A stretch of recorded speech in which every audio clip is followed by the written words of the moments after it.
Hi guys, welcome back to my channel, or if you're new, welcome. Thanks for joining.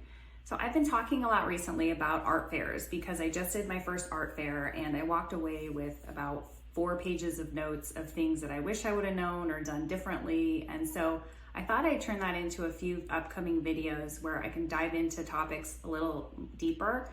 And today I'm going to talk a little bit about the application process and how to decide what art fairs to go to, what should you be looking for in that.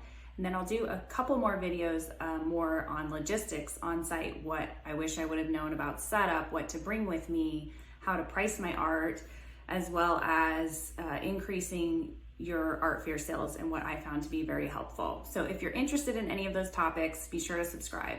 So let's get into it.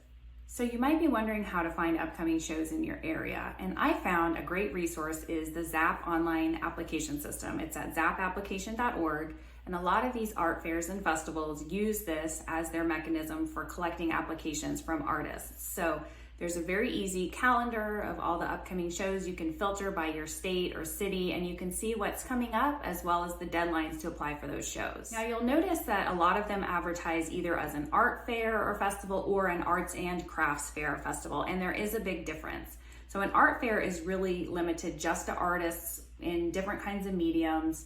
It could be pottery, it could be sculpture, it could be painting. So it's really limited in scope. Whereas a craft fair is more your general crafts. It could be knitting, blankets, what have you, any kind of crafts that you can think of. So they're gonna draw different audiences. So you just wanna think about what your goal is. If your goal is to really establish yourself as an artist in the area, then an art fair is probably gonna be more likely what you go to. You're able to price your art a little higher. And a crafts fair, there's so many different options for purchasing items at low cost. You may need to kind of reduce the price of your art or bring smaller items.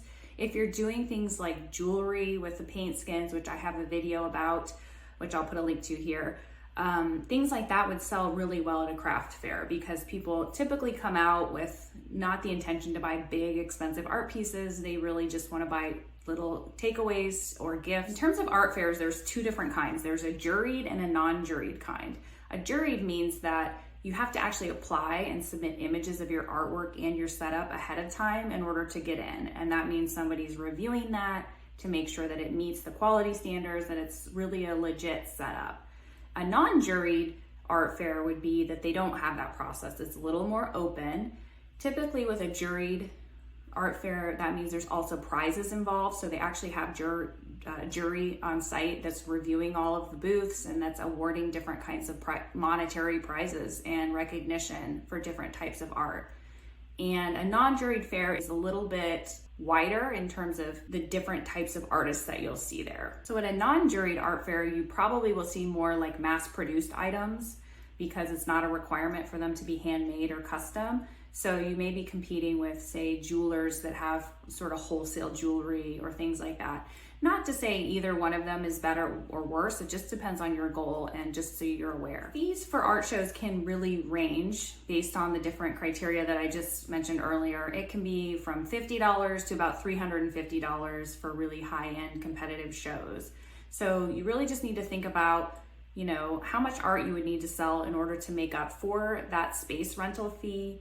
And you can price your art accordingly, and then it also will help you decide what shows may be worth going to and what shows may not be worth going to as a beginner. So in terms of your application, most of these shows will require you to upload 2 to 3 pictures of your artwork, as well as a picture of your tent setup or your display setup of some kind.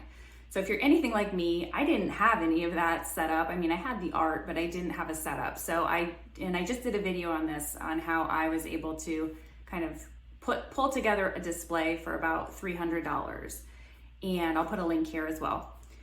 So you're gonna need to plan ahead enough to order all of your materials and set up your display and take a picture, a really nice picture of it. And I did it out in my front yard, in my driveway. I just set up a tent and I staged it exactly how I planned to do it for the show and took a picture, and that ended up working because as a new artist who hasn't done an art show before, you wouldn't have a picture, right, from an actual show.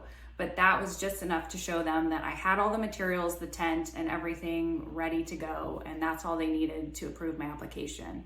I would definitely say apply early. I only gave myself about 30 days between deciding to go to a show and applying for it and then actually going to the show. And I would say that 30 days was not enough time to really fully get ready and have a non-stressful experience. So if you're not sure, you're kind of on the fence about going to an art fair, what I would do is just go attend one and walk around and start talking to artists and find out if they think it was a good experience for them, if the show, there was enough people to really cover the costs. And I found that other artists are completely supportive and helpful to a beginner. They don't look at each other like competitors in any way. So I would do some research ahead of time and learn what shows are good and worth applying for and which aren't in your area. So if you're just barely starting to sell art, you may want to consider starting an LLC for your art business. And I am not a lawyer by any means, but in Florida, it was very easy for me to do. I was able to file my application by myself. And that allowed me to apply for my sales tax receipt, which is my next tip that you're definitely going to need if you're going to be selling anything. You need to be charging sales tax.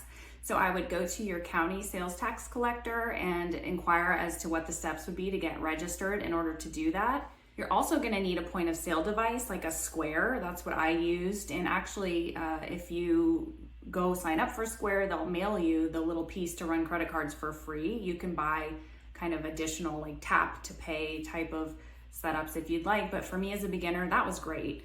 And they do charge you a fee, a small percentage fee that is a credit card processing fee. But I did a lot of research on that and found that Square was the best deal.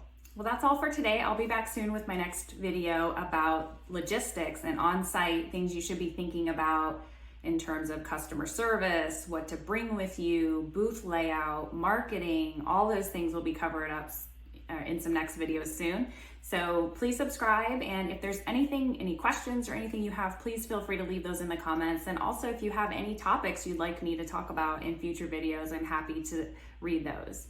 See you next time.